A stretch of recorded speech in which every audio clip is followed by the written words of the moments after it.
we're back. We're going to continue to take a look at James Cameron's Terminator 2 Judgment Day. It was also written by William Wisher, too. Let's take a look at what they got.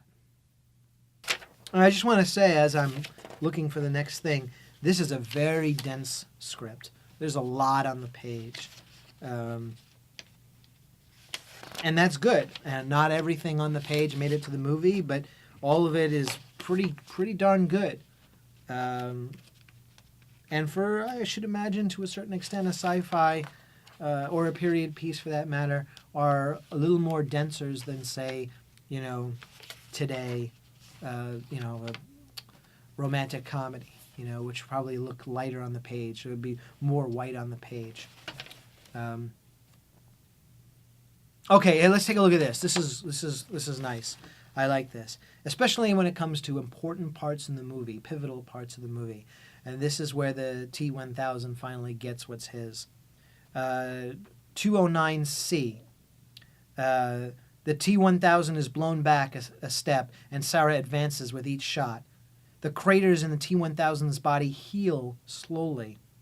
Its power is waning. She fires again and again, her eyes blazing with feral intensity. Feral is a word that he uses a lot. He used it in the first Terminator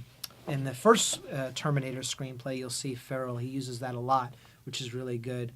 As I had said before, there are some words that you like to use, and you want to use them at least once or twice in your scripts because you like that word.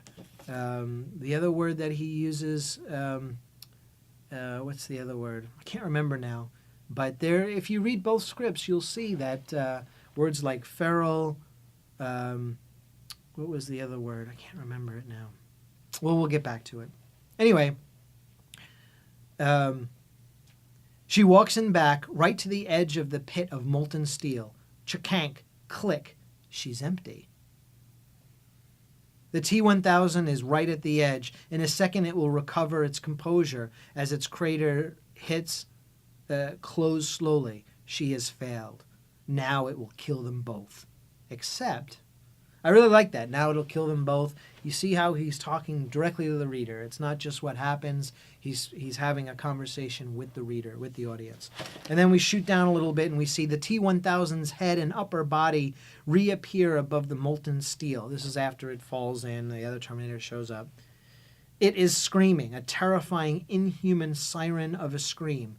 It is changing, morphing, transforming into anything and everything it's ever been so rapidly the eye can barely follow it. We catch a glimpse of Janelle Voight checkered with the linoleum tile colors, Lewis the guard with the knives exploding from his face, other faces, switching at a stroboscopic rate now, a face every 2 frames until they merge into one face. The T-1000 screams and slips beneath the surface of the molten steel. We see liquid silver running in dissipating whirls over the superheated surface until it vanishes, swirling into nothing. Very well written. He knows what he wants. He could just say the damn thing dies in the molten lava. It dies. And let some other guy figure it out or whatever. No, he puts it into the script. He puts it into the story. It's part of the story. It's part of what the reader is absorbing after all this. We're at the end of the movie. And still, he writes well. So, something to consider in your writing. You want to make sure that you're always writing well. You ever read those scripts where the first 2 acts are pretty good, but you can tell the screenwriter's tired in the 3rd act? It's a friend of yours or you're in a screenwriting group, and he works really hard, and that first couple of pages looks good, but as he gets to the 3rd act, it gets kind of sparse and vague and not as descriptive as it should be. But here, look at that. He pours it on, and pours it on where it needs to be poured on. All right, let's stop right here. I hope you guys join me next time as we conclude the rest of our review of Terminator 2 Judgment Day, written by James Cameron